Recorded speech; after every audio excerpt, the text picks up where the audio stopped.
Well, hey everybody, so today we are going to be making baked beans, and I have the recipe all situated there. It's on my pad. But what we're going to be using is, I'm going to give you the recipe for 4 pounds of beans, even though I'm making 8 pounds of beans. So I'm going to be doubling this, and a couple of things what you see here is going to be doubled. Don't pay any attention to that if you use 4 pounds of beans. This is the recipe. We are going to be using 2 quarts of tomato juice, 1 cup of chopped onions. Yes, there's much more there, I know, because I'm doubling it. 2 cups of brown sugar, ½ cup of molasses. Again, pay no attention, that's for doubling. 2 tablespoons of apple cider vinegar. I use the one with the mother. It's 5% acidity, and it's organic. 2 tablespoons of Worcestershire sauce. I'm also going to put in a little bit of steak sauce, and spicy brown mustard right there, and then salt and pepper. I don't have any liquid smoke, so you can add any kind of seasoning to this, except sage. Don't ever add sage when you're canning. I have some smoky dry rub I'm going to be adding to this just to give it a little bit of smoky flavor, and I'm going to be tasting it as I go along, mixing it, because I want it to be very flavorful and very good. These are the beans I'm using. These were soaked overnight. Okay, then I added the water, covered it with 2 inches, brought it to a boil, boiled for 2 minutes, removed it from the heat, and I let them soak for an hour. Then I drained them.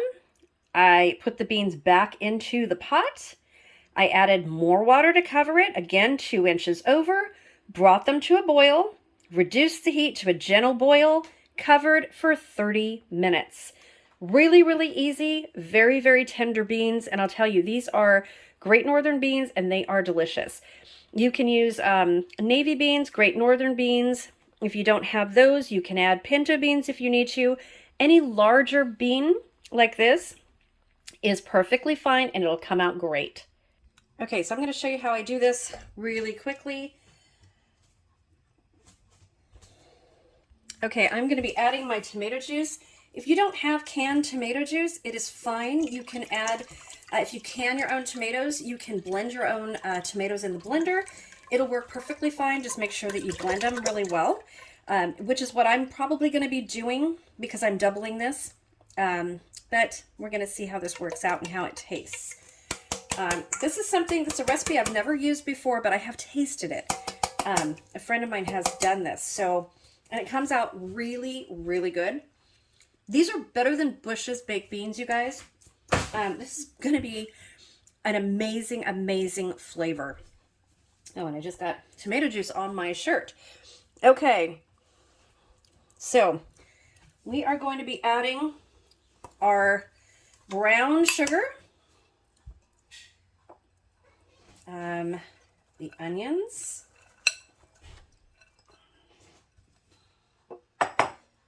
the molasses. Skip all that out. That goodness right there. Oh my goodness. So good. Okay, I'll get the rest of that out in just a minute. Okay, going to be adding 2 tablespoons of Worcestershire.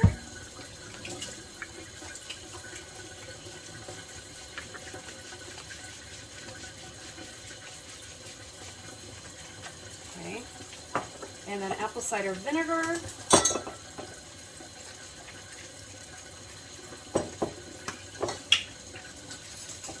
And we need 4 tablespoons of apple cider vinegar.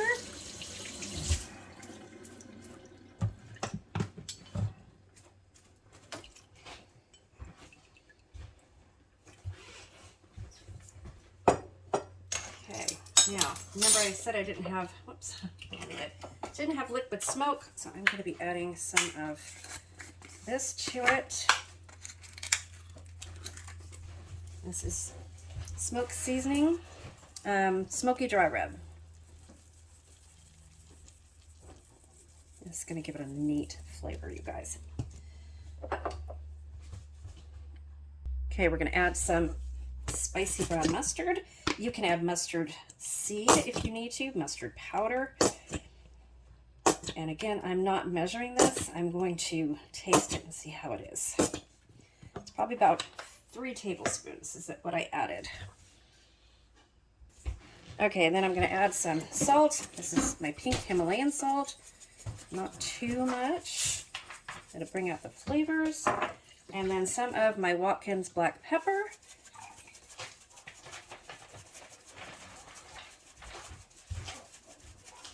Okay, we are going to mix this up. Okay, I'm going to mix this up, and I'm going to put it over on the stove. And I'm going to make up some more tomato because I don't have enough tomato in here. Everything else has been doubled. Okay, I'm going to mix this up, and then I'll be back. Okay, so I've added more tomatoes, and I just went ahead and did more tomato sauce. Just easier to get this done so I don't have to stand here. And this is the consistency that you want. You don't want it to be thick. You want it to get into all of your beans. You don't want a thick consistency because then you'll have density issues. So we are going to put this on the stove, bring it to a boil, and then just simmer it for a little bit. And this only really takes 5 minutes, you guys. That's it. Put it all together and bring it to a boil so that it's nice and hot. Make sure your beans are hot, and then we're gonna put it in jars. Okay, so the beans are boiling, or about to boil. And I'm gonna tell you guys again, if you like the taste of Busch's baked beans, this is the recipe for you. This is better than Busch's baked beans. Okay, you guys, so we have all of the sauce made. The beans are heated. The sauce is hot. We are going to start to fill our jars. So I'm going to be taking the beans. I'm just going to show you a couple of these. And we're going to be filling them. Oops. And we're only going to be filling them 3/4 of the way full because these are going to absorb liquid and they're going to expand. So that's all the way I'm filling them right there. And then we're going to take our sauce that we have right here. Let me put the camera down just a little bit so you guys can see.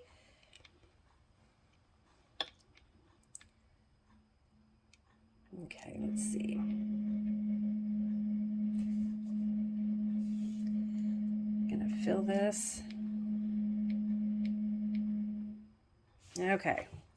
Sorry, you guys, just trying to adjust the camera a little bit. So I'm stirring the sauce. And I'm just going to fill this all the way to 1-inch headspace. I will tell you guys, this is really hot. This looks and smells amazing. These are going to be the best baked beans ever. So I am going to finish filling this. I'm also going to debubble, and I'll show you that as soon as I do that. I'm going to finish filling the jars, and then I'll bring you back. Okay, so I have filled, let's see, 6, 7, 8 jars, which will go on the bottom of my canner. I'm just going to debubble and see if I have to take any out. I want these to be 1-inch headspace. That one looks a little bit full. I'm going to take some beans out of this one as well. Okay, I'm going to go ahead and debubble these. I've got vinegar on my paper towel, and I'm going to, when I'm done, I'm going to do this again because I'm going to take some out. I'm just going to wipe along the rim of the jar, making sure that there are no chips or cracks in the rim. Otherwise, these are not going to seal, and all my work is going to be lost. Okay, so for this canning, now I want to show you guys, oops, it just opened. I am now a Forjars affiliate. So I have already tried these on some pinto beans and a couple of soups that I've made. I have not had one lid failure, and I've done about 20 jars. So I want to share these with you. I'm going to have an affiliate code for a discount of 10% for you guys and a link where you can go and buy them. These are amazing, amazing lids. I am very, very happy with these. They are good quality lids. Like I said, I have tried these. Just look at that. The silicone on here is amazing. The adhesive, oh my goodness, you guys. And the thickness of the jars are great. These are bubble top lids. They have a place for the date. These are amazing, and they all seal. No failures. They are not like the major brands. Honestly, for the price of these, which are about 29 cents each without the discount, you can't go wrong with these. And they're made in the USA, and they're also in stock. So you're not going to have any trouble finding these, you guys. So this is what we're using, the Forjars canning lids for this session. And I will post a link with the discount. They are amazing. You cannot go wrong. Be a little bit careful. They are a little bit sharp on the edges, but not any more sharp than anything, anything you've used before. They are excellent, heavy duty lids. Perfect for pressure canning and water bath canning. I have not tried them water bath canning, but I'm going to be doing some strawberry jam here pretty soon. And I anticipate zero problems with them. Let's put the lids on the jars and get them into the canner. Just want to show you guys, before I put them in the canner, look at that. They are amazing. These beans are going to be just absorbed with this beautiful liquid. Better than Busch's baked beans, you guys. Amazing, right there. Okay, you guys, so we have all 8 jars into the canner, ready to go. Now I'm going to fill some wide mouth jars and put them into the canner as well.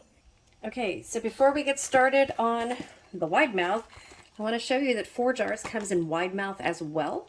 They're a very generous company, you guys. I am trying these out, and they sent me a huge box with lids, regular lids, wide mouth lids. I'll show you guys the whole kit that they sent me. Quality lids. So these are the wide mouth right here. Same as the regular mouth. It says Forjars, place for your date. The same great silicone on it. The same push button. They are amazing. If you guys are looking for lids, we've got your lids covered right here by a tested and true company. These are canners just like you and me that have created these lids the way they need to be, because the quality is just not there on our domestic lids anymore, right? If we can find domestic lids. Everything is imported from China these days. So this is a good lid, a good alternative, and they are in stock. Okay, so let's get to wiping our rings, our lids, our rims. Oh my goodness, long day, you guys, long day. First, I want to show you how I debubble.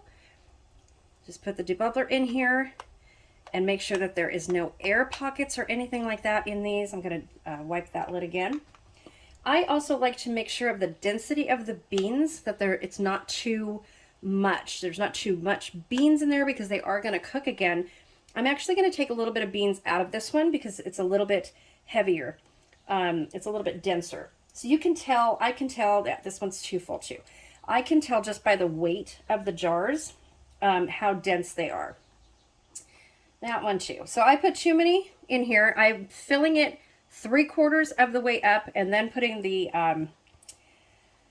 sauce in there. Let me go through these again and then I'll be back. I want to make sure that these are correct. Okay, so I've gone through here and really removed a lot of the beans. I'm going to put some more sauce in here. I just don't want them as dense as they were. Don't want to have any density issues with any of these jars. Work too hard to have anything go wrong with these. So, oops, there's a bean on the side of that one. Okay, so these are good.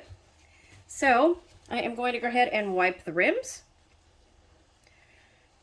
Well, let's put a little bit more in that one. And I'm going to have some left over that we're going to have for dinner tonight. So, I'm really the only one who likes baked beans, you guys. My husband, not so much. He'll eat some of them. But really, these are for me and when we have some guests over that also like them.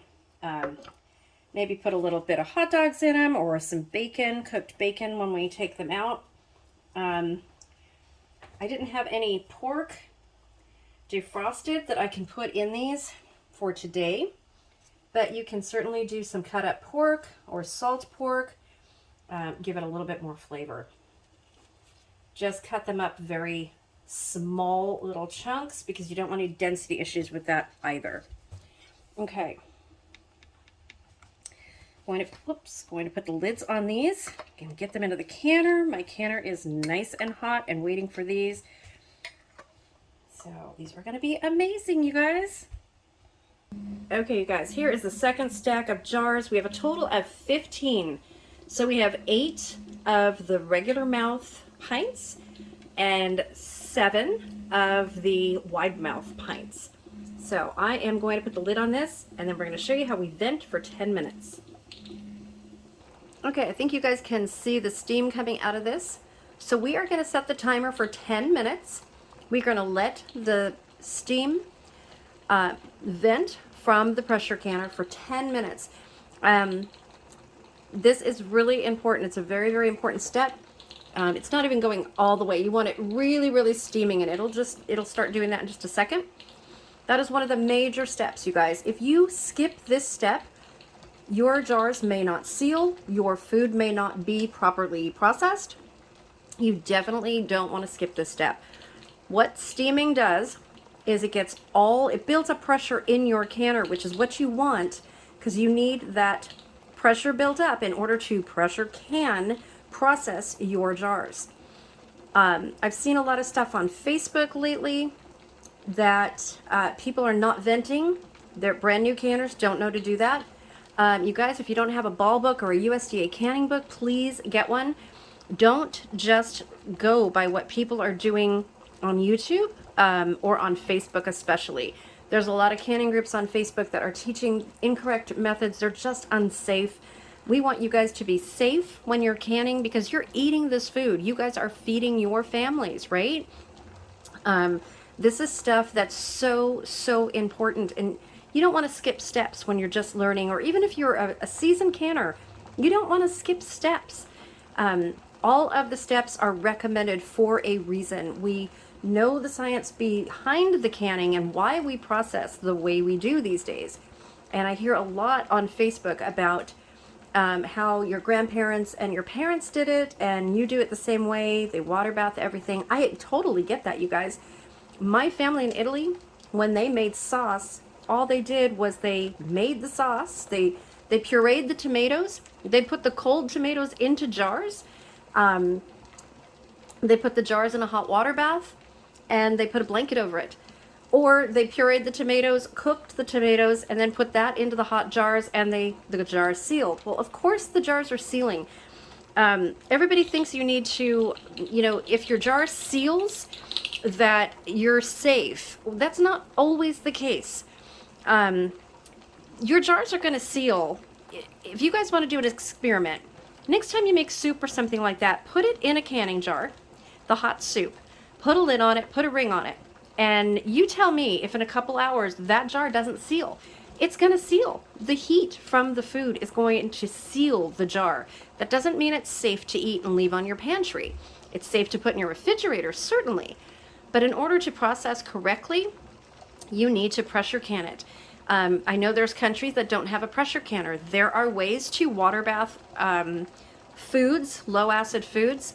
I don't teach that on my channel. I teach USDA canning methods because I want you guys to be safe. Not that the water bath canning, if you don't have a pressure canner, is not safe, but this is what I'm teaching on my channel. And it's what our group of people are teaching, our community. So, yeah, we just want you guys to be safe and learn the correct methods. You can't always go by what people did in the 1800s and then in the early 1900s because they did stuff so differently. We know so much more about our food and why we process it the way we do.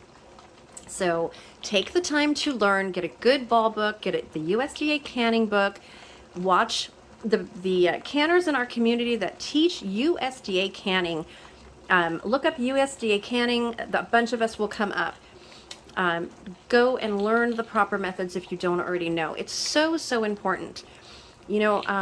There are cases of botulism out there. They are. Yes, they are far and few between, but do you want to be that one Okay, you guys, so we are done with the canning process. The gas is turned off. The little button has come down, and we're gonna take the weight off of the canner. And what I like to do is I like to open the lid just a little bit. And, oops, okay, I can't do this one-handed. There we go. Open it away from you and just let it sit there for about 5 minutes. Let it kind of adjust to the temperature. Let it cool down a little bit, and then we will take them out. Okay, so it's been cooling for about 5 minutes. We are going to take the lid off. Probably gonna have to, let's see if I could do this with one hand. Okay. And here are our jars. Okay. So I'm going to get my jar lifter right here. And let's see what we can get a hold of first. These are the wide mouth. Oh, look at that, you guys. Beautiful, beautiful. Okay, we're gonna set them down right here. Look at that. Beautiful baked beans. Oh my goodness. Beautiful. Okay, I'm gonna take the rest of this layer off and then I'll bring you back. Okay, so here is all the first layer. Look at these, you guys.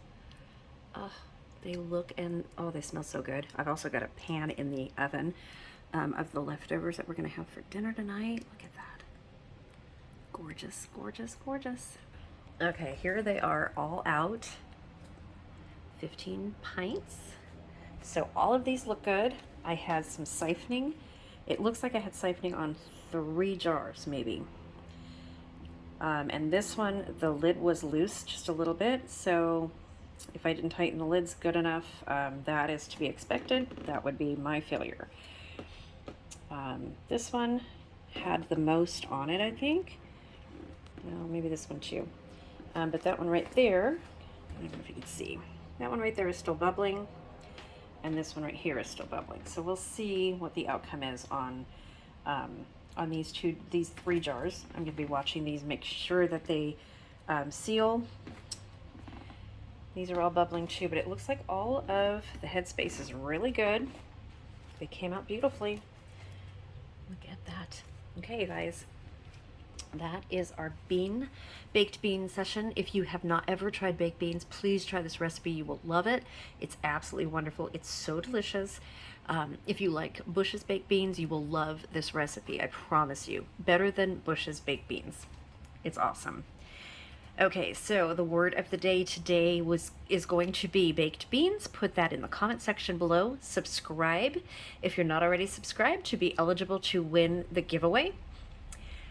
Like the video, and if you can share, please share the video and get the word out there that we are teaching USDA safe canning, and let me know what you guys would want to see.